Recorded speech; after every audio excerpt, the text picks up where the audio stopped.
ശരിക്കും എനിക്ക് തോന്നുന്നു ഈ ഒരു റെട്രോ ക്ലാസിക് വണ്ടികളിലൊക്കെ തന്നെ ഷേപ്പ് ഏറെക്കുറെ സെയിമാണ്.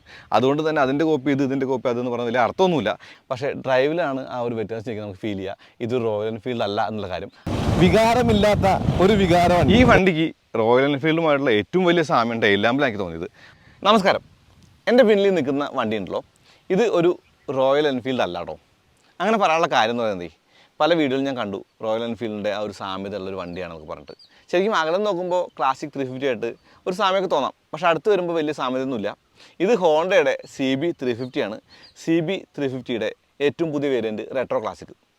അപ്പോൾ രണ്ട് വേരിയൻറ്റുള്ള ഈ ഒരു വണ്ടി, ഇപ്പോൾ CB 350 ഹൈനസ്, CB 350 RS പറഞ്ഞ വണ്ടികളുണ്ട്. അതിൻ്റെ പുറമെ പുതുതായിട്ട് വന്നുള്ളൊരു വേരിയൻ്റാണ് ഈ CB 350യുടെ റെട്രോ ക്ലാസിക്. വെറും CB 350 എന്ന് ലളിതമായിട്ട് പറയാം. അപ്പോൾ ഇതിന് ഒരുപാട് ആക്സറീസ് ഒക്കെ ഉണ്ട്. ഇപ്പോൾ ഡീലക്സ് പ്രോ എന്ന് പറഞ്ഞ ഒരു വേരിയൻ്റാണ്. അതിന് നമ്മൾ എല്ലാ ആക്സറീസും വെച്ചിട്ടുണ്ട്.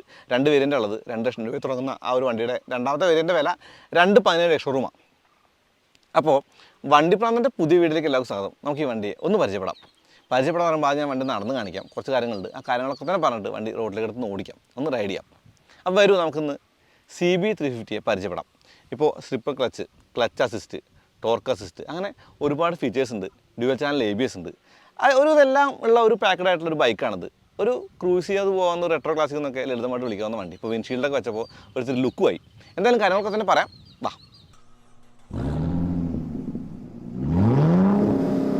ആദ്യമേ പറയട്ടെ, ഇതിൻ്റെ ആക്സറീസ് മാറ്റി നിർത്തിയിട്ടുള്ള കാര്യങ്ങളാണ് നമ്മൾ പറയാം. ഇപ്പോൾ ഫോർക്ക് അല്ലെങ്കിൽ ആ ഒരു പിന്നിലെ ഷോക്ക്, സീറ്റുകൾ, ടാങ്ക് എല്ലാം ഒരു റെട്രോ ക്ലാസിക്കിനെ അല്ലെങ്കിൽ ആ ഒരു മോഡൽ വണ്ടിക്ക് തുല്യമായെന്ന് പറയാം. ഇപ്പോൾ ഹോണൊക്കെ കണ്ടോ, ഈ ഹോണൊക്കെ തന്നെയും പഴയ ആ ഒരു വണ്ടിയുടെ മോഡലിലേക്ക് മാറ്റിയിട്ടുണ്ട്. ശരിക്കും ഭംഗിയുണ്ട് കാണാനായിട്ട്. ഈ ഇൻഡിക്കേറ്ററുകൾക്ക് ചുറ്റും ഒരു റിങ് കൊടുത്തിട്ടുണ്ട്, ഫ്രണ്ടിൽ മാത്രം. DRLൊക്കെ പോലെ എന്ന് പറയാം. ആ ലൈറ്റ് ഇങ്ങനെ കത്തി നിൽക്കും. LED ആണ് ഹെഡ് ലാംപ്സ് എന്ന് പറയാൻ കാരണം 2 തട്ടുകളായിട്ടുള്ള ഒരു ഹെഡ് ലാമ്പാണ്. വിൻഷീൽഡ് എന്ന് പറയുന്നത് ആക്സറീസാണ്. ഇനി അലോയ് വീലും അല്ലെങ്കിൽ ആ ഒരു വലിയ ഡിസ്കും കാണാം. ഇപ്പോൾ 100, 90, 19 എന്ന് പറയുന്ന ആ ഒരു ഇഞ്ച് ഫ്രണ്ടിലും 18 ബാക്കിലുമാണ്. അതാണ് അതിൻ്റെ ഒരു സൈസ് എന്ന് പറയുന്നത്.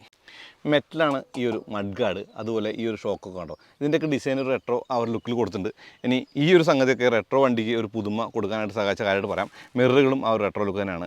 സ്പ്ലിറ്റ് സീറ്റാണ്. അതിന് ടാങ്കിലേക്ക് വരാം. ഈ ടാങ്ക് കണ്ടോ, ഈ ടാങ്കിൻ്റെ ഒരു കാര്യമാണ് റോയൽ എൻഫീൽഡുമായിട്ട് സാമ്യത ഇല്ലെന്ന് ഞാൻ പറയാൻ കാരണം അത് ഇത്തിരി കൂർത്തിരിക്കും. നമുക്കിവിടെ കാലുകൊണ്ട് ഹഗ് ചെയ്യാനൊന്നും പറ്റില്ല. ഇവിടെ പാഡൊക്കെ ഉള്ളതുകൊണ്ട്, അത് മാത്രമല്ല ഈ ഒരു ടാങ്കിൻ്റെ ആ ഒരു ഷേപ്പ് ഇങ്ങനെ ആയതുകൊണ്ട് നമുക്ക് കാല് വെച്ച് ഹഗ് ചെയ്തിരിക്കാൻ പറ്റും. ടാങ്കിൻ്റെ താഴെ ഇവിടെ ആ ഒരു ക്രോം ഇൻസേർട്ട് കൊടുത്തിട്ടുണ്ട്. ഈ ഒരു ക്രാഷ് കാർഡ് കണ്ടോ, ഈ എഞ്ചിൻ്റെ ഫിന്നുകളിലൊക്കെ ആ ഒരു ചെറിയ ഇൻസേർട്ടുകൾ കൊടുത്തിട്ടുണ്ട്. എല്ലാം ഒരു റെട്രോ ലുക്ക് കൊടുക്കാനായിട്ട് ശ്രമിച്ചിട്ടുണ്ടെന്ന് തന്നെ പറയാം. പിന്നെ ടാങ്കിൻ്റെ താഴെ കാണുന്ന ആ ഒരു ക്രോം മാത്രമല്ല, എഞ്ചിൻ കവറിനും അല്ലെങ്കിൽ ആ ഒരു ഗിയർ ബോക്സിൻ്റെ കവറിനൊക്കെ ഹോണ്ട ഇതൊക്കെ ക്രോം തന്നെയാണ്. വലിയ ആ ഒരു എക്സോസ് പൈപ്പാണ്, തീർത്തും വലിയ എക്സോസ് പൈപ്പ് അല്ലേ. ഈ ഒരു എക്സോസ് പൈപ്പിൻ്റെ കാര്യം പറയണം. പിന്നിലെ ഷോക്ക് കണ്ടോ, മോണോ അല്ല, ആ ഒരു സാധാ ഷോക്ക് തന്നെയാണ്. ഇവിടെ കൊടുത്തുള്ള ഈ ഫ്രെയിമും അല്ലെങ്കിൽ അങ്ങനെയുള്ള കാര്യങ്ങളൊക്കെ തന്നെ കാണാം. ഇനി ഗ്രേ ഫിനിഷിൽ കൊടുത്തുള്ള ആ ഒരു സ്വിംഗാമിൻ്റെ അപ്പുറത്തുള്ള ഒരു പീസും, അവിടെ ഒരിത്തിരി പുതുമ പോലെ കൊടുത്തുള്ള ഈ ഒരു ഫുട്ട് റെസ്റ്റും ഒക്കെ തന്നെ പുതുമയും പഴമയും ചേർന്നൊരു കാര്യമായിട്ട് കാണാം. മുന്നിലെ ആ ഒരു ഫുട്ട് റെസ്റ്റ് കുറച്ച് വലുതാണ്. ബ്രേക്ക് ലിവറിനൊക്കെ ആ ഒരു ക്ലാസിക് ടച്ച് ഉണ്ടെന്നുള്ളതാണ്. ഇടതുവശത്ത് മെയിനായിട്ട് പറയാനുള്ള കാര്യം എന്ന് പറയുന്നത് ഈ ഒരു ഗിയർ ലിവറാണ്, ഗിയർ ഷിഫ്റ്റർ. 2 ഭാഗത്തും ഷിഫ്റ്ററുള്ള ഈ സംഗതി ഷിഫ്റ്റ് ചെയ്യാനായിട്ട് വളരെ ഈസിയാണെന്നുള്ളതാണ്. കൂടാതെ സെൻറ്റർ സ്റ്റാൻഡും സൈഡ് സ്റ്റാൻഡും കാണാം. ശരിക്കും ആ ഒരു ഗ്ലോസി ബ്ലാക്ക് ഫിനിഷ് കൂടി കൊടുത്തിട്ടുള്ള കവറാണത് കണ്ടോ. ഈ ഓയിലിന് അപ്പർ ലോവർ ലിമിറ്റൊക്കെ കൊടുത്തിട്ടുള്ള ആ ഒരു വലിയ ലെറ്റർ കൊടുത്തത് ഇത്തിരി സഹായകമാണ്. ബ്രേക്കിൻ്റെ കാര്യം പറയണം. ഇനി ഇവിടെ സീറ്റിൻ്റെ ഒരു കാര്യത്തിലേക്ക് വന്നാൽ, വലിയ സീറ്റുകളാണ്, 2 സീറ്റുകളാണ്. നല്ല സോഫ്റ്റ് മെറ്റീരിയലായിട്ട് ഈ സീറ്റിൽ ഇരിക്കാൻ നല്ല കംഫർട്ടാണ്. റൈഡ് ചെയ്യുമ്പോൾ കൂടുതൽ പറയാം. ഇനി ഇവിടെ ആ ഒരു ചാരുണ്ട്. ഈ ഒരു ചാര് ആക്സറീസ് പാക്കാണെന്നാണ് ഞാൻ വിശ്വസിക്കുന്നത്. അതുപോലെ ഈ ഒരു കാരിയറും ആക്സറീസ് പാക്കാണ്. ഈ വണ്ടിക്ക് റോയൽ എൻഫീൽഡുമായിട്ടുള്ള ഏറ്റവും വലിയ സാമ്യം ടെയിൽ ലാമ്പിലാണ് എനിക്ക് തോന്നിയത്. അതായത് പഴയ ആ ഒരു സ്റ്റാൻഡേർഡിൻ്റെ ടെയിൽ ലൈറ്റിൻ്റെ രൂപഭാവമുള്ള, സെയിം അല്ല എന്നാലും രൂപഭാവമുള്ള ഒരു ടെയിൽ ലാമ്പാണ്. ഇരുവശത്തും ഇൻഡിക്കേറ്റേഴ്സ് ഉണ്ട്. ആ ഒരു ഇൻഡിക്കേറ്റേഴ്സ് കാണാം. ഇനി ഇവിടെ ഒരു റിഫ്ലക്ടർ കൊടുക്കുന്നുണ്ട്. ഇതും മെറ്റലാണ് കേട്ടോ. അപ്പോൾ കൂടുതലും മെറ്റൽ ഇൻസേർട്ടുകളുള്ളൊരു വണ്ടിയാണത്. കൂടുതലും മെറ്റലാണ് ഈ ഒരു വണ്ടി യൂസ് ചെയ്തിട്ടുള്ളത്. CB 350 എന്നുള്ള ആ ഒരു പേര്, അതായത് വെറും CB 350 ആണല്ലോ, ആ ഒരു പേര് സൈഡിലായിട്ട് കൊടുത്തിട്ടുണ്ട് കേട്ടോ. നല്ല കാറ്റ് വീശുന്നുണ്ട്, മുടി പാറി പറക്കുന്നുണ്ട്. അപ്പോൾ ഇത് CB ആണല്ലോ. ഈ ഒരു വണ്ടിയുടെ നമ്പറൊക്കെ KL8 CB എന്നുള്ളതാണ് നമ്പർ കേട്ടോ. ഒരു കൗതുകമായിട്ട് പറഞ്ഞാണ്. തൃശ്ശൂർ വണ്ടിയാണ്. ഇനി ഈ ഒരു വണ്ടിയുടെ മെയിനായിട്ടുള്ള ആ ഒരു ഗുണങ്ങളാക്കി തോന്നിയ കാര്യം എന്ന് പറയുന്നത് ഇരിക്കാനുള്ള ആ ഒരു സുഖവും യാത്രയുള്ള ആ ഒരു സൗകര്യം തന്നെയാണ്. പല സ്ഥലത്തും റോയൽ എൻഫീൽഡ് സാമ്യതകളുണ്ട്, ഇല്ലെന്ന് ഞാൻ പറയുന്നില്ല. പക്ഷേ ഡ്രൈവിലാണ് ആ ഒരു വ്യത്യാസം ശരിക്കും നമുക്ക് ഫീൽ ചെയ്യുക. ഇത് റോയൽ എൻഫീൽഡ് അല്ല എന്നുള്ള കാര്യം അത് ഞാൻ വണ്ടി ഓടിക്കുമ്പോൾ പറയാം. തീർത്തും വലിയ ഫ്യൂൽ ടാങ്കാണ് ഈ ഒരു CB350ക്ക്. ഇനി ഹാൻഡിൽ തീർത്തും വൈഡാണ്. ഈ വൈഡായ ഹാൻഡിൽ ബാറിൽ ഇവിടെ ആ ഒരു ഗ്രിപ്പൊക്കെ സോഫ്റ്റാണ്. ഇത് എഞ്ചിൻ കിൽ സ്വിച്ചാണ്. സെൽഫ് മോട്ടറും ഹസാർഡ് ലൈറ്റിൻ്റെ ആ ഒരു സ്വിച്ചൊക്കെ തന്നെ അവിടെ കാണാം. ഈ ഒരു മിററിന് കാര്യമായിട്ട് വൈബ്രേഷൻ ഇല്ല. വണ്ടി ഓടിക്കുമ്പോൾ കൂടുതൽ പറയാം. ഈ കേബിളുണ്ട്, ഡുവൽ കേബിളാണ് എൻ്റെ ആക്സിലേറ്റർ എന്ന് പറയുന്നത്, ത്രോട്ടിൽ എന്ന് പറയുന്നത്. ഇവിടെ അലുമിനിയം ആ ഒരു ലിവർ കാണാം. ഇനി ഹാൻഡിലിൻ്റെ ആ ഒരു വലിപ്പം നമുക്ക് ശരിക്കും മനസ്സിലാവുന്നില്ല കണ്ടോ. ഇനി ഇവിടെ ഇത് ആ ഒരു മൊബൈൽ ആപ്പ് കൂടി കണക്ട് ചെയ്യുമ്പോൾ കൂടി നിയന്ത്രിക്കാനുള്ള സ്വിച്ചുകളാണ്. അതുമാത്രമല്ല ഹോൺ ഇവിടെ കാണുന്നുണ്ട്. ഇനി ഇവിടെ ഇൻഡിക്കേറ്ററിൻ്റെ ആ ഒരു സ്വിച്ച് കാണാം. ഇതാണ് ഡിപ്പർ അല്ലെങ്കിൽ ആ ഒരു പാസ് സ്വിച്ച് എന്നുള്ളതാണ്. ഈ സ്വിച്ചുകൾ മാത്രമല്ലാണ്ട് മീറ്ററിൻ്റെ ആ ഒരു ക്ലസ്റ്റർ നമുക്ക് അഡ്ജസ്റ്റ് ചെയ്യാനായിട്ടുള്ള സ്വിച്ചുകൾ ഇവിടെയും കാണാം. അതായത് ഇവിടെ നമുക്ക് ഈ ഒരു MIDയിൽ ടോഗിൾ ചെയ്യാനായിട്ട് ഈസിയാണെന്നുള്ള കാര്യമുണ്ട് കണ്ടോ. ഇപ്പോൾ ഗിയർ ഇൻഡിക്കേറ്റർ, അതുപോലെ ആ ഒരു distance to MT, range, trip മീറ്ററുകളെല്ലാം തന്നെ ആ ഒരു മീറ്റർ ക്ലസ്റ്ററിൽ കാണാം. ഈ സിംഗിൾ പോഡ് മീറ്റർ കാണാൻ ഭംഗിയുണ്ട്, സംഗതിയൊക്കെ ശരി തന്നെ. പക്ഷേ ടാക്കോമീറ്റർ ഇല്ലാന്നുള്ള പറയണം. ഇവിടെ ടെയിൽ ലൈറ്റുകളുണ്ട്. ഇതൊരു USB ചാർജറാണ്. അപ്പോൾ USB ചാർജർ കൂടിയുള്ളൊരു വണ്ടിയാണ് ഈ ഒരു CB350യുടെ വെറും 350 എന്നുള്ളതാണ്. റോയൽ എൻഫീൽഡുമായിട്ടുള്ള സാമ്യം, ക്ലാസിക് 350ആയിട്ടുള്ള സാമ്യം വശങ്ങളിൽ നിന്നാണ് കൂടുതൽ തോന്നാം. ഇപ്പോൾ റെട്രോ എന്ന് നിസ്സംശയം പറയാവുന്ന വണ്ടി എന്ന് പറയാനുള്ള മെയിൻ കാരണം ഈ ക്രോം ബിറ്റുകളും ആ ഒരു സീറ്റിൻ്റെ ഡിസൈനും ആ ഒരു ടാങ്കും അങ്ങനെയുള്ള കാര്യങ്ങളൊക്കെ തന്നെയാണ്. ശരിക്കും എനിക്ക് തോന്നുന്നു ഈ ഒരു റെട്രോ ക്ലാസിക് വണ്ടികളിലൊക്കെ തന്നെ ഷേപ്പ് ഏറെക്കുറെ സെയിം ആണ്. അതുകൊണ്ട് തന്നെ അതിൻ്റെ കോപ്പി ഇത്, ഇതിൻ്റെ കോപ്പി അതെന്ന് പറഞ്ഞാൽ വലിയ അർത്ഥമൊന്നുമില്ല. എന്നിരുന്നാൽ കൂടി കാഴ്ചയ്ക്ക് രണ്ടും സെയിം ആയിട്ട് തോന്നുന്ന ആളുകളെ കുറ്റം പറയാനും പറ്റില്ല. ഇപ്പോൾ ഫോർക്കിൻ്റെ ഡിസൈൻ ആണെങ്കിൽ അല്ലെങ്കിൽ ലൈറ്റ് കുറച്ച് പുതിയ ഒരു ലൈറ്റാണ്, അത് പഴയ ലൈറ്റൊന്നുമല്ല. അപ്പോൾ പഴമയും പുതുമയും കൂടിച്ചേർന്നൊരു വണ്ടിയെന്ന് CB350 വിളിക്കാം. ഇനി നമുക്ക് വണ്ടി ഓടിക്കേണ്ടതുണ്ട്. ഇതിൻ്റെ ഒരു റൈഡ് എന്ന് പറയുന്നത് തീർത്തും റിഫൈൻഡ് ആണ്. നമുക്കിപ്പോൾ 3ാമത്തെ ഗിയറിൽ നമ്മൾ ഓടിച്ചു പോകുന്നു, 4ാമത്തെ ആ ഒരു ഗിയറിലേക്ക് എത്തിയിട്ടില്ല. 40 കിലോമീറ്റർ സ്പീഡിലാണ് നമ്മൾ പോയിക്കൊണ്ടിരിക്കുന്നത്. ഈ ഒരു വണ്ടിയുടെ ഗിയറിംഗ് എന്ന് പറയുന്നത് ടോളർ ഗിയറിംഗാണ്. 5 സ്പീഡ് ഗിയറിംഗ് ആണ്, 5 സ്പീഡ് ഗിയർ ബോക്സ് ആണ്, പക്ഷേ ടോളർ ഗിയറിംഗ് ആണ്. അപ്പോൾ ടോളർ ഗിയറിംഗ് ആണെങ്കിലും ഇതിനൊരു വല്ലാത്ത ഒരു കുറവുണ്ട്. ഒരു പര്യാപ്തത എന്ന് പറയുന്നത് ഇതിൻ്റെ ടോർക്ക് തീരെ കുറവാണെന്നുള്ളതാണ്. ഇപ്പോൾ നമ്പേഴ്സ് പറയുമ്പോൾ ഓക്കെ 30 ന്യൂട്ടൺ മീറ്ററോളം ടോർക്ക് ഉണ്ടെന്ന് പറയാം, 21 HP പവർ ഉണ്ടെന്ന് പറയാം. പക്ഷേ ആ ഒരു ടോർക്ക് നമുക്ക് ഇനീഷ്യലി ഫീൽ ചെയ്യില്ല. ഇതിൻ്റെ ശരിക്കും തിളങ്ങുന്ന ഏരിയ എന്ന് പറയുന്നത് മിഡ് റേഞ്ചും ടോപ്പ് എൻഡുമാണെന്നാണ് എനിക്ക് തോന്നിയത്. ഇപ്പോൾ മിഡ് റേഞ്ചിൽ വലിയ കുഴപ്പമില്ലാതെ നമുക്ക് വലിപ്പിച്ച് കയറി പോകാൻ പറ്റുന്നുണ്ട്. ടോപ്പ് എൻഡിലേക്ക് എത്തുമ്പോഴും വലിയ പ്രശ്നങ്ങളൊന്നുമില്ല. ഏറ്റവും വലിയ ഗുണം എന്ന് പറയുന്നത് വൈബ്രേഷൻസ് എന്ന് പറയുന്ന സംഭവം ഇല്ല എന്നുള്ള കേട്ടോ. അതായത് തീരെ വൈബ്രേഷൻ ഇല്ലാത്തൊരു വണ്ടിയാണ്. നല്ല NVH ലെവൽസ് ആണ്, നല്ല റിഫൈൻമെൻ്റ് ആണെന്നുള്ളത് ഗുണമാണ്. പക്ഷേ റോയൽ എൻഫീൽഡുമായിട്ട് കമ്പാരിസൺ എന്ന് പറയുന്നത് റോയൽ എൻഫീൽഡ് എപ്പോഴും ലോ ആൻഡ് ടോർക്കിൻ്റെ ഒരു വണ്ടിയല്ലേ. ലോ ആൻഡ് ടോർക്കാണ് അതിൻ്റെ മികവ്. നമ്മൾ പറയാം, അതായത് വലിയ ഗിയറിൽ മെല്ലെ പോകാം. ഇപ്പോൾ ഈയിടെയാണ് സിനിമ ഉണ്ടായിരുന്നു തക് തക് എന്ന് പറഞ്ഞിട്ട്, ഒരു ഹിന്ദി സിനിമ. ആ ഒരു സിനിമയിൽ 4 ലേഡീസ് ഡൽഹി മുതൽ ഖർദുംഗിലെ വരെ ബൈക്ക് ഓടിച്ച് പോകുന്നതാണ്, റോയൽ എൻഫീൽഡിൻ്റെ ബൈക്ക്. അപ്പോൾ ആ ഒരു പടം കണ്ടപ്പോഴും മറ്റ് പല ആളുകളോട് സംസാരിച്ചപ്പോഴും ഞാൻ മനസ്സിലാക്കിയ ഒരു കാര്യമെന്ന് പറയുന്നത് വലിയ ഫാസ്റ്റായിട്ടുള്ള ഡ്രൈവിങ്ങോ മുട്ടുറച്ച് തിരിവ് തിരിക്കലോ റൈസിങ് ഫീലോ ഒന്നുമല്ലാത്ത ബൈക്ക് ഓടിക്കുന്ന ആളുകളുണ്ട്.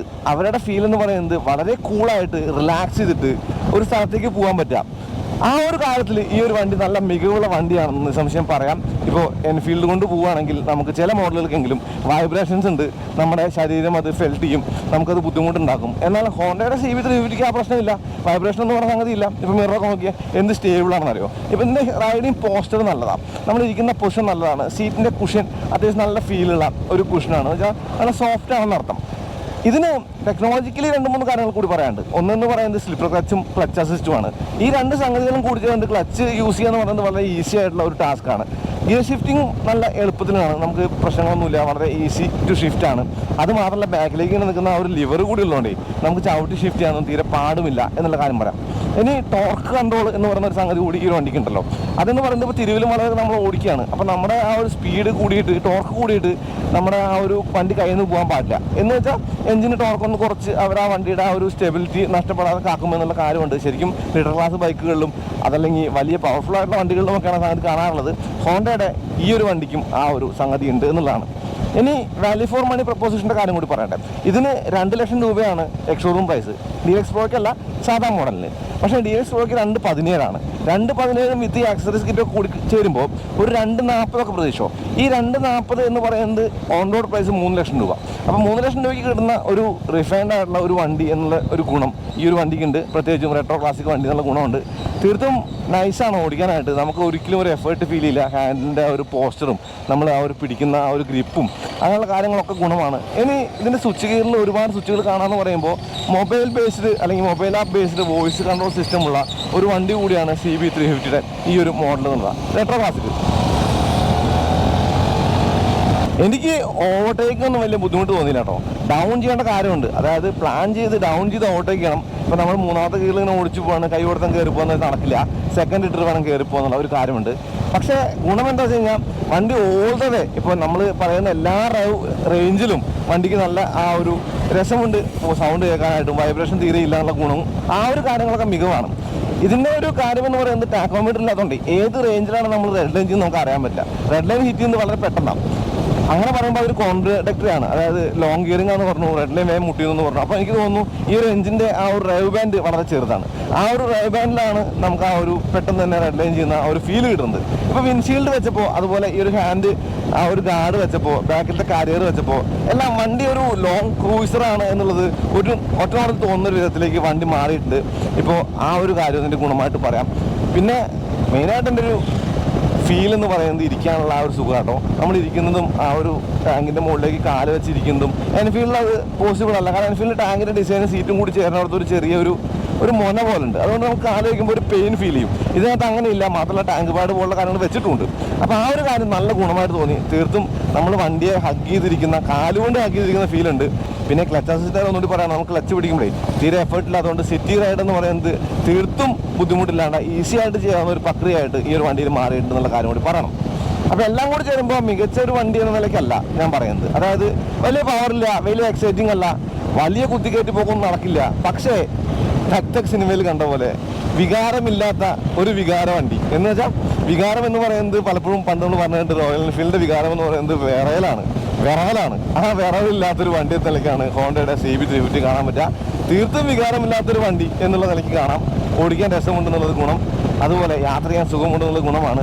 ദോഷമെന്ന് പറയുന്നത് പവറിൻ്റെ ആ ഒരു അഭാവമുണ്ട്. എന്ന് വെച്ചാൽ 350cc വണ്ടിക്ക് കിട്ടുന്ന ഒരു പവറില്ലേ, ആ ഒരു ഫീൽ നമുക്ക് ഫീൽ ചെയ്യില്ല. പക്ഷേ ഇരിക്കുന്ന ആ ഒരു സീറ്റിംഗ് പോസ്റ്റർ കൊള്ളാം, ഗിയർ ഷിഫ്റ്റിൻ്റെ ആ ഒരു ഈസിനെസ് ഉണ്ട്, അത്യാവശ്യം ഫ്യൂൽ എഫിഷ്യൻറ്റുമാണ്. അപ്പോൾ അത്രയൊക്കെ ഉള്ളൂ. അടുത്ത വീണ്ടും വരാം. അതുവരേക്കും നന്ദി.